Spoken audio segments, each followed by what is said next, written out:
Hello and welcome to ARC RC Adventures. Today we are going to be doing a from the closet workbench. Instead of doing an adventure today, we're going to be doing an unboxing of sorts. We've got a new build we're going to try and get ready for Beat the Creek. And it's a little bit of a build in the sense we're going to put together a kit, but we also have a 3D printed body to go on top of this. That is, I'll have to show it off a little bit. You can get this body from Bamboo Labs. So this body is a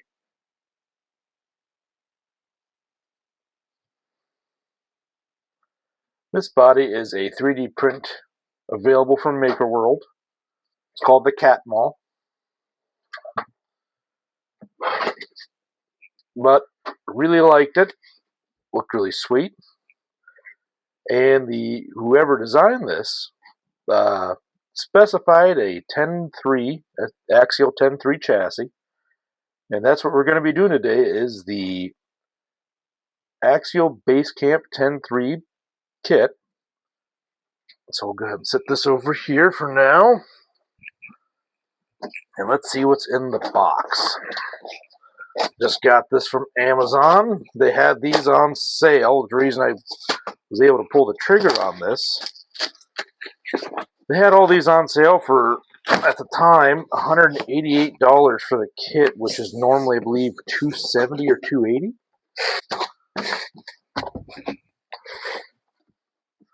So there you go. SCX3 Builder's Kit. Basecamp. So let's go ahead and get it open. We'll see what we're working with. I'm not going to take you long for the entire build because everybody's seen a million different build versions on this. This is not a new kit. This kit's been around for a very long time. We'll do a little bit of an unboxing, see what you get when you get one of these. If you got a chance to grab one, and if I run anything special when I'm building it, I'll turn the camera back on and we'll see what's what. There's a transmission. The LCXU is supposed to be really good. I actually haven't had one of those before. Bunch of my plastics, skid, battery trays, sliders, all my shocks. I haven't decided if I'm going to use these shocks yet or not, as I don't necessarily care for the axials. They're 100mm, not 90, which tend to be a bit long. And I have an issue with them leaking on me even when I rebuild them. So I have some other shocks I might use. We'll see what happens. There are axles. It does come with grease. And is that? Looks like thread lock. Well, that's nice. Drive shafts. Oh, all the links. That'll be fun to put together. Body mounts. Velcro and body clips. And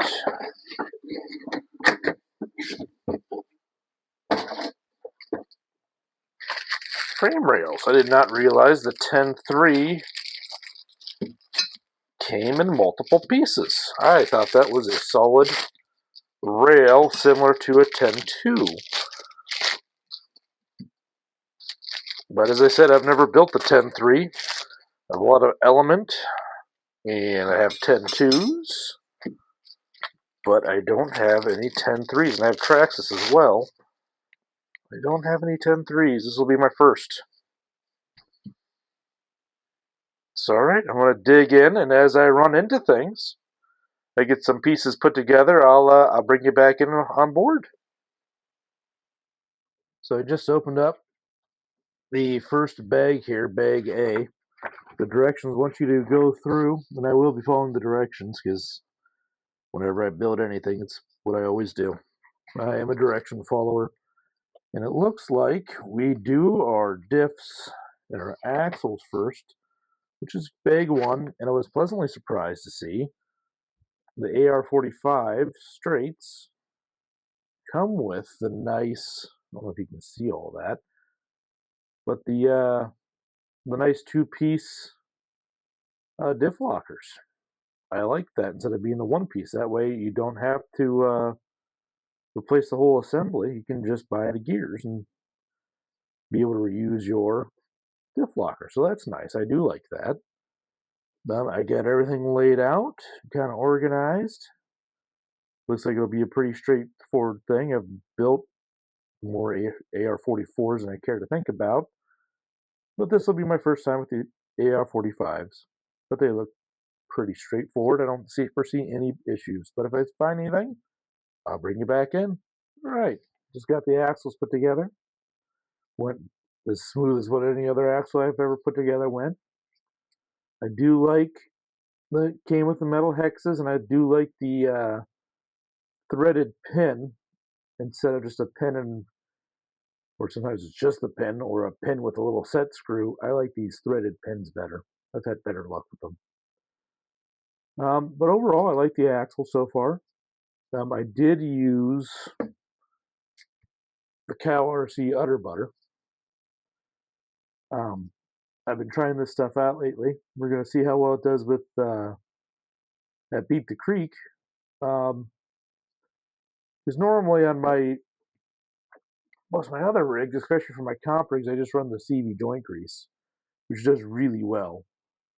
But with Beat the Creek, especially last year, being a mud fest and being in a lot of water, I wanted to try something a little, maybe had a little bit more sticking power, handle the water a little bit better, because water, well, it gets in everywhere. So we'll see how these do, because these will definitely be going in the creek. They're definitely going to get wet. So we'll see how the udder butter handles all of that. So now I'm going to be building shocks, which nobody wants to watch anybody else build shocks, because that is boring. I'm going to put these together, and as I'm putting them together, I'm going to decide whether they're if I'm going to run them or not. I probably will.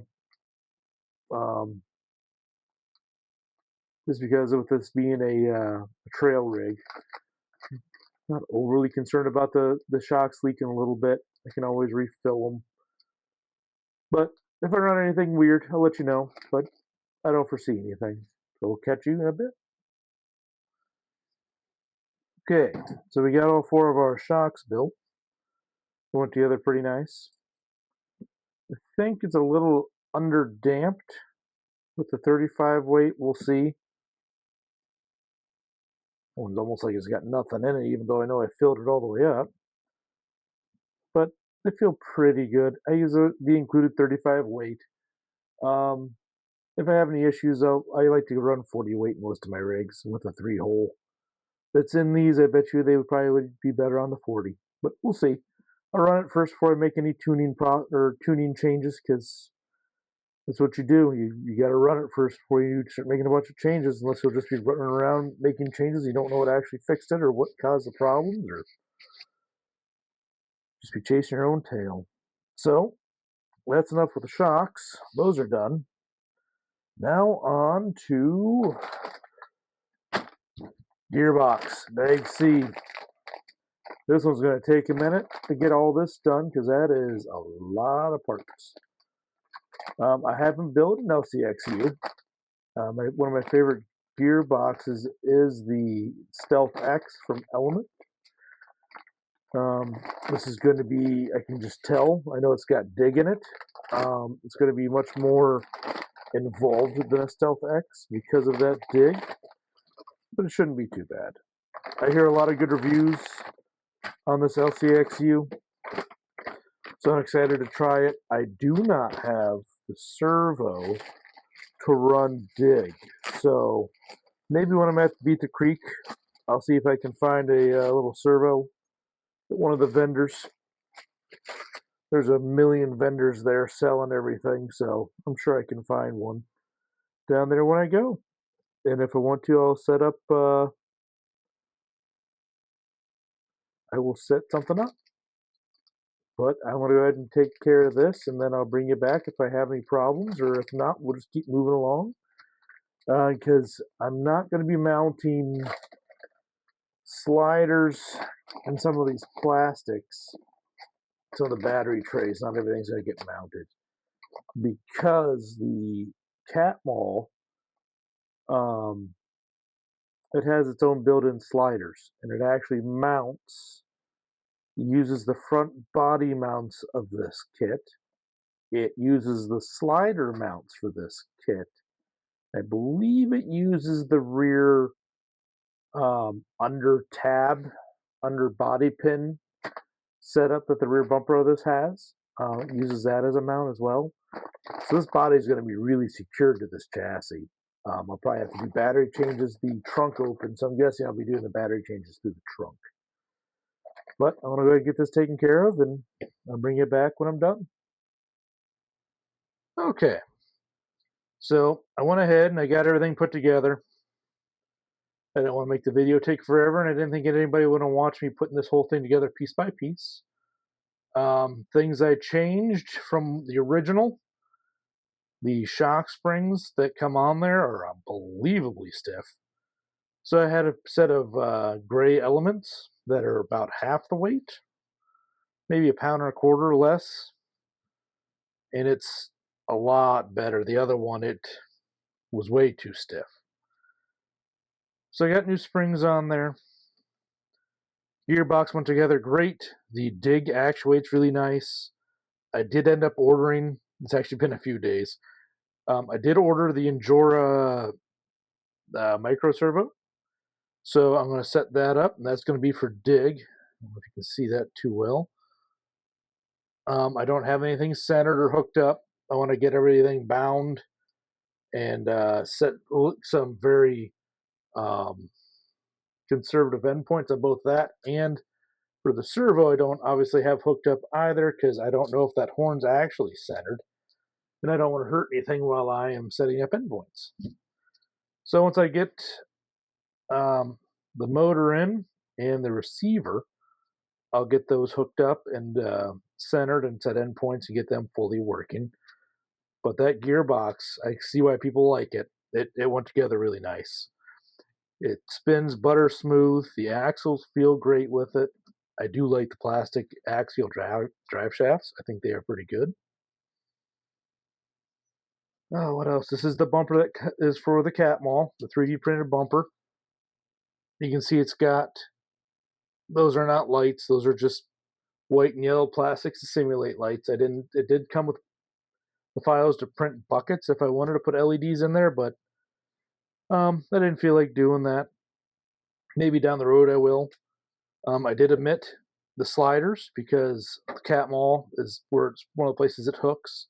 It also has body post mounts that go in here, and then it also has a spot for this rear bumper. I couldn't put the sides on the battery tray, and I'm going to have to do something with one of the seats in here. If you look, you can see it's got seats, and right where this is at, this guy, you can see it hangs over the edge. It bounces right into a seat. So I don't know if I'm going to have to trim the seat, remove the seat. I haven't decided yet. I kind of have to wait till I get the motor in here, because I don't know if it'll end up being both seats that are in the way on the passenger side or not. I have a Fusion 1800 2-in-1 coming. Probably won't be here till the end of the week. So once I get that installed, I'll be able to do my endpoints and set up all my other stuff, and then I'll do a follow-up video once I have everything set up and it running. But I can kind of set the body on here for you. You can see what it's going to look like. These are what I'm going to be running. They're Duratrax fossils. I have silicones in them. Of course, I bent them at 12-6 like most people. And these are the triols. I just love this bronze look. I think they look awesome. Those are going to be its tires. I had an extra set left over. So this guy, it's probably going to be easier if I flip the body upside down here. Set this chassis into it.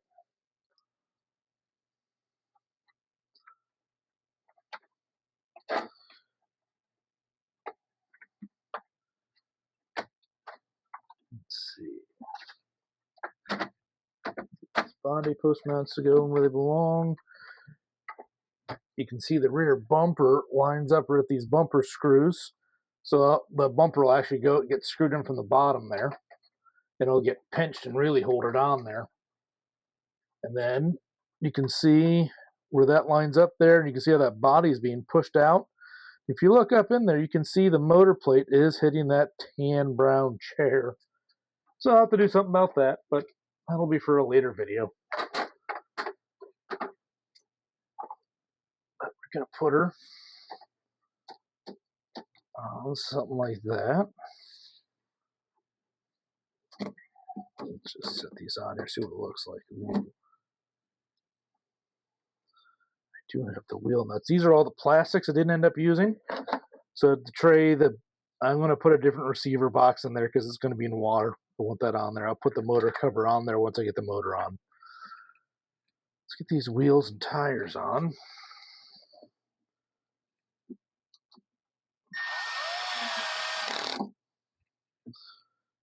I love using electric driver. This is just Milwaukee's M12 driver. It's a brushed driver. I got it set down all the way down to 1 for its clutch. The brushless stuff is just too strong, and it breaks stuff. So I traced these down. These were on sale around Christmas time. I was able to get them for like $30 or $40. And I'm already invested into the M12 line, so that wasn't a big deal.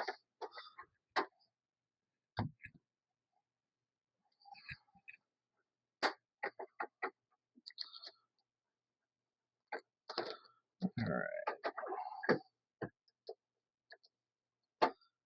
Tire wants to turn everywhere.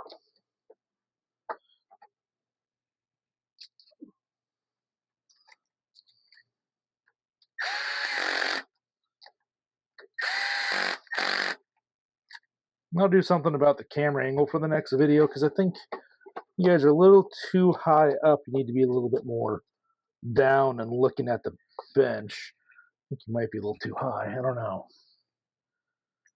You can comment on it. Tell me if you would rather it be down or if maybe you like that view. I don't know. Okay. All right. Oh, push it right off. There we are with the tires. Of course, I don't have it attached. But you can get a good idea. I think those trios look pretty good on there.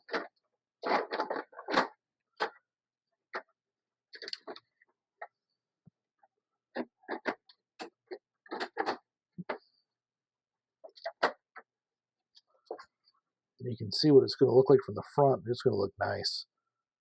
I like that a lot. That actually is as far down as the body's going to go. So I don't care for that gap. Maybe I'll see what was designed for that. So it's meant to have that gap. That's how it was printed. I can always do some modifications of my own though and bring maybe that down a little bit. Because I don't care for that gap too much. I'd rather be close to touching instead of having that gap. Maybe there's something I can do there. That'll be, I'll show you if I find anything. But yeah, I liked the, ooh. I might have to go back to the stronger springs because that is, that body is heavy. That is just sinking those back right. That just sinks right down with that. So I knew that body was heavy, but I didn't weigh it. I did lay those shocks down in the back. So yeah, I'll do a follow-up video of where I get with this because I'm trying to get ready for Beat the Creek. Oh, that back is also down too low. Removed. So that's part of it too. So I'm getting him ready for Beat the Creek. He's going to be there. He's not my main rig for Beat the Creek. That's going to be Jerry, which I do name all of my rigs. Even this guy will have a name. But my next video is probably going to be with Jerry here. He's You can see his Rock Pirates Interceptor chassis under there, flat rail, Rock Pirate sliders, just AR-44 axles.